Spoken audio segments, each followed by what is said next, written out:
ಇದು ಭಾಳ ಮುಖ್ಯ. ಈ ಸ್ಕ್ರೀನ್ ಟೈಮ್ ಅಂತಂದು ಭಾಳ ಬಂದುಬಿಟ್ಟಿದೆ ಈಗ ನಮಗೆಲ್ಲ. ತಮ್ಮ ಮಕ್ಕಳಿಗೆ ಕಂಪ್ಯೂಟರ್ ಬದುಕೋಕ್ಕೆ ಸಾಧ್ಯ ಇಲ್ಲ ಅನಿಸ್ಬಿಟ್ಟಿದೆ ಮೊಬೈಲ್ ಇಲ್ಲದೇ.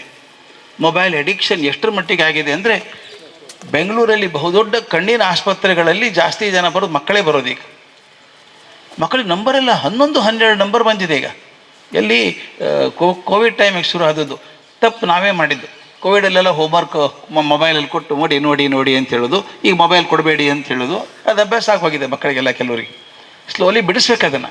ಈ ಸ್ಕ್ರೀನ್ ಟೈಮ್ ಇಷ್ಟು ಚೆನ್ನಾಗಿ ಮನಃಶಾಸ್ತ್ರ ಹೇಳಿದ್ದಾರೆ. 8 ವರ್ಷಕ್ಕಿಂತ ಮಕ್ಕಳು ಕೆಳಗಿದ್ರೆ ದಯವಿಟ್ಟು ಯಾವತ್ತೂ 1 ತಾಸಿನ ಮೇಲೆ ನೋಡಲೇಬಾರದು ಅವರು. 1 ತಾಸು ಜಾಸ್ತಿ, ಮ್ಯಾಕ್ಸಿಮಮ್ 1 ಅವರ್.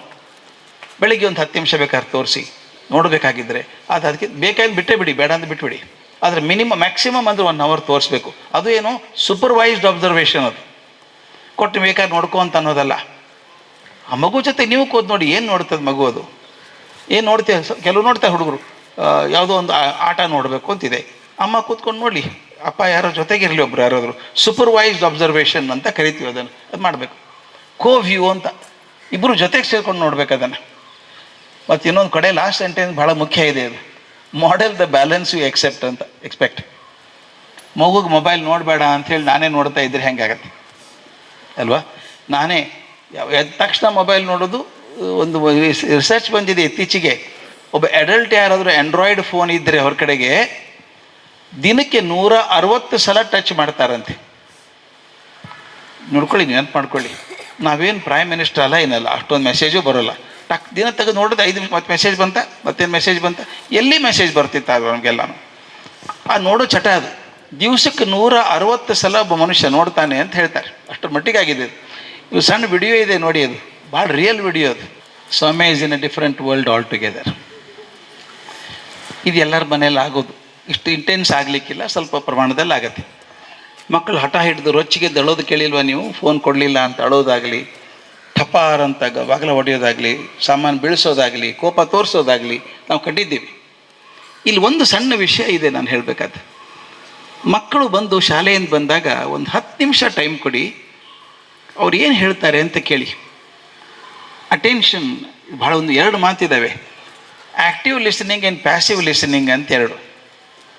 ಕೇಳಿಸ್ಕೋತೀವಲ್ಲ, ಕೆಲವ್ರು ಏನು ಮಾಡ್ತಾರೆ ಗೊತ್ತಾ? ಪೇಪರ್ ಓದ್ತಿರ್ತಾರಪ್ಪ, ಹೇಳಪ್ಪ ಏನಾಯ್ತು ಹೇಳಿ, ಶಾಲೆ ಹೇಳು, ಹೇಳು ಹೇಳು. ಅವ್ನು ಹೇಳ್ತಿರ್ತಾನೆ, ಪೇಪರ್ ಓದ್ತಿರ್ತಾರೆ. 2 ಸಲ ಹಿಂಗಾದ, 3ನೇ ಸಲ ಮಗು ಹೇಳಲ್ಲ. ಅದು ಹೆಂಗೂ ಕೇಳಿಸ್ಕೊಳ್ಳಲ್ಲ, ಯಾಕೆ ಹೇಳಬೇಕು? ಅಮ್ಮ ಸಣ್ಣ ಮಕ್ಕಳು ನೋಡಿ ಎಷ್ಟು ಚೆನ್ನಾಗಿರ್ತಾರೆ ಅವರು. ಅಮ್ಮ ಅಡುಗೆ ಮಾಡ್ತಿದ್ರೆ ಆ ಮಗು ಬರುತ್ತೆ, ಅಮ್ಮ ಸ್ಕೂಲಲ್ಲಿ ಏನಾಯ್ತು ಗೊತ್ತಾ ಇವತ್ತು ಅಂತ. ಏನಾಯಿತು? ನೀವು ಅಡುಗೆ ಮಾಡ್ತಿರ್ತೀರಿ, ಆ ಮಗು ಕೈ ಹಿಡಿದು ಎಳಿತದೆ ಮನ, ಇಲ್ಲಿ ನೋಡಿಲ್ಲಿ, ಏನು ಹೇಳ್ತೀವಿ ನೋಡಿಲ್ಲಿ. ಕಣ್ಣಲ್ಲಿ ಕಣ್ಣು ಇಡೋ ತನಕ ಮಗು ಹೇಳಲ್ಲ. ಕೆಲವೊಂದು ಸಲ ನೀವು 2 ಸಲ 3 ಸಲ ಅದು ಹೇಳಿದ್ಬಿಟ್ಟು ನೀವು ಹೇಳ್ತಾ ಇರೋ, ನಾ ಕೇಳ್ತಾ ಇರ್ತೀನಿ ಅಂದರೆ 3ನೇ ಸಲ ಬರೋದೇ ಇಲ್ಲ ಮಗು. ಅದು ದಯವಿಟ್ಟು ಗಮನಿಸಿ. ಇದನ್ನು ಆ್ಯಕ್ಟಿವ್ ಲಿಸನಿಂಗ್ ಅಂತಾರೆ. ಆ್ಯಕ್ಟಿವ್ ಲಿಸನಿಂಗ್ ಅಂದರೆ ಏನು? ಹೌದಾ, ಹಿಂಗಾಯ್ತಾ, ನೀನೇನು ಮಾಡಿದೆ ಅವಾಗ ಅಂತ ಡೈಲಾಗಲ್ಲಿ ಇನ್ವಾಲ್ವ್ ಮಾಡಬೇಕು. ಮಗು ಗೊತ್ತಾಗಬೇಕು, ನಾನು ಹೇಳೋದ್ರಲ್ಲಿ ಅಮ್ಮನಿಗೆ ಆಸಕ್ತಿ ಇದೆ, ಅಪ್ಪನಿಗೆ ಆಸಕ್ತಿ ಇದೆ ಅಂತ ಗೊತ್ತಾದರೆ ಮಗು ಹೇಳುತ್ತೆ, ಇದ್ರೆ ಹೇಳೋದೇ ಇಲ್ಲ. ಒಂದು ಸಣ್ಣ ಪ್ರಯೋಗ ಮಾಡಿಬಿಡೋಣ ಇವತ್ತು, ಹೆಂಗಿದೆ ಅಂತ. ಆ್ಯಕ್ಟಿವ್ ಲಿಸನಿಂಗಿಗೂ ಹಿಯರಿಂಗ್ ಈಸ್ ನಾಟ್ ಲಿಸನಿಂಗ್. ಕೇಳೋದು ಲಿಸನಿಂಗ್ ಅಲ್ಲ. ಲಿಸನಿಂಗ್ ಅಂದರೆ ಏಕಾಗ್ರತೆಯಿಂದ ಕೇಳೋದು. ಹಿಯರಿಂಗ್ ಅಂದರೆ ಬಸ್ ರೋಡ್ನಲ್ಲಿ ಲಾರಿ ಹೋಗುತ್ತೆ, ಸಪ್ಪಳ ಕೇಳಿಸುತ್ತೆ, ಅದು ಕೇಳಿಸುತ್ತೆ. ಅದನ್ನೇ ಲಕ್ಷ್ಯ ಕೊಟ್ಟು ಕೇಳಬೇಕಾಗಿಲ್ಲ. ನೀವು ಯಾವ ಮಾತನ್ನು ಲಕ್ಷ್ಯ ಕೊಟ್ಟು ಕೇಳಬೇಕು, ಯಾವುದು ಕೇಳೋಕೆ ಆಗಲ್ಲ ಅಂತ. ನಮ್ಮ ಮನಸ್ಸು ಹೆಂಗಿದೆ ಅಂತ ತೋರಿಸ್ತೀನಿ. ಒಂದು ಸಣ್ಣ ಪ್ರಯೋಗ ಮಾಡೋಣ ಇವತ್ತು. ಒಂದು 6 ಜನ ಬರಬೇಕು, ಪೇರೆಂಟ್ಸ್ ಬರಬೇಕು, ಮಕ್ಕಳು ಬೇಡ. 6 ಜನ ಪೇರೆಂಟ್ಸ್ ಯಾರಾದರೂ ಬನ್ನಿ, ಅಲ್ಲಿ ಬನ್ನಿ, ಅಷ್ಟು ಬನ್ನಿ ಬನ್ನಿ. ಬರ್ಬೋದಪ್ಪ, ಯಾರಾದರೂ ಬರ್ಬೋದು, ಏನದು ಸೆಲೆಕ್ಷನ್ ಇಲ್ಲ, ಏನಿಲ್ಲ, ಬರ್ಬೋದು. ಒಂದು ಸಣ್ಣ ಪ್ರಯೋಗ ಭಾಳ ಚೆನ್ನಾಗಿದೆ ಅದು.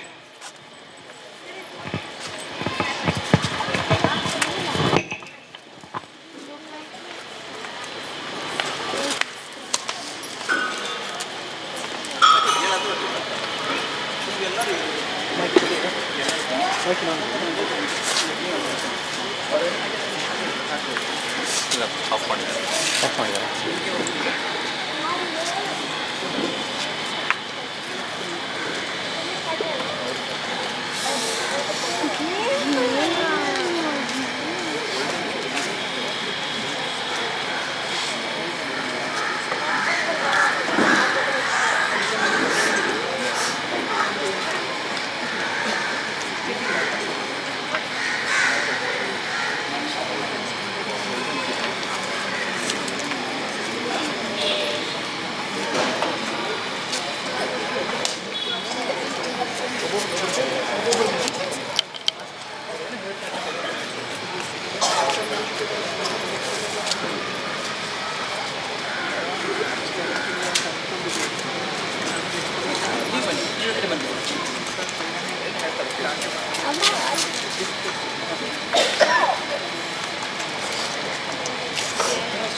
10 ನಿಮಿಷದಲ್ಲಿ ಆಗುವಂಥ ಆ್ಯಕ್ಟಿವಿಟಿ ಇದು.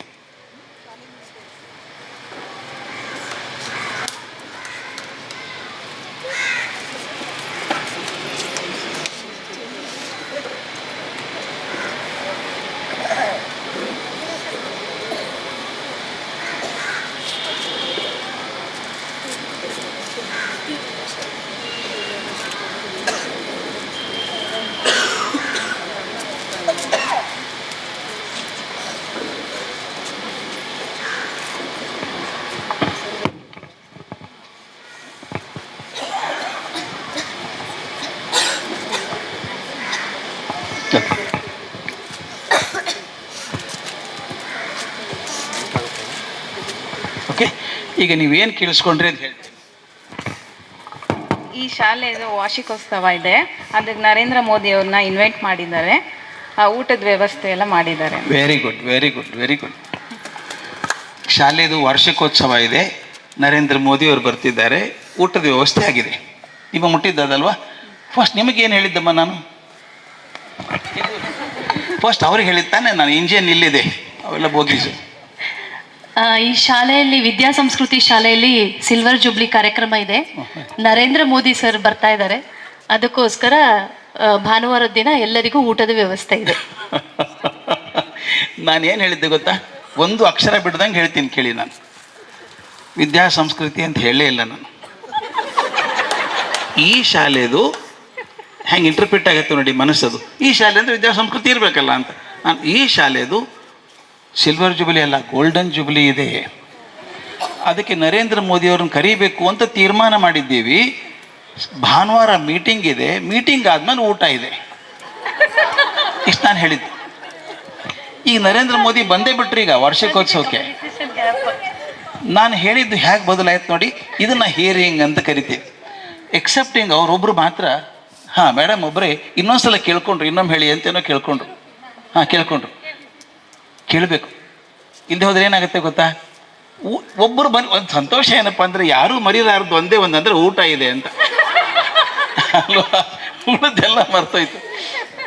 ಆ್ಯಕ್ಚುಲಿ ನರೇಂದ್ರ ಮೋದಿ ಕರೆದೇ ಇಲ್ಲ, ನಾವಿನ್ನ ಕರಿಬೇಕು ಅಂತ ಅಂದ್ಕೊಂಡಿದ್ದೀವಿ. ಅದಕ್ಕೆ ಮೀಟಿಂಗ್ ಕರೆದಿದ್ವಿ ಭಾನುವಾರ. ಮೀಟಿಂಗ್ ಆದ್ಮೇಲೆ ಊಟ ಇದೆ ಅಂತ ಹೇಳಿದ್ದು. ಯಾಕೆ ಹಿಂಗಾಯಿತು?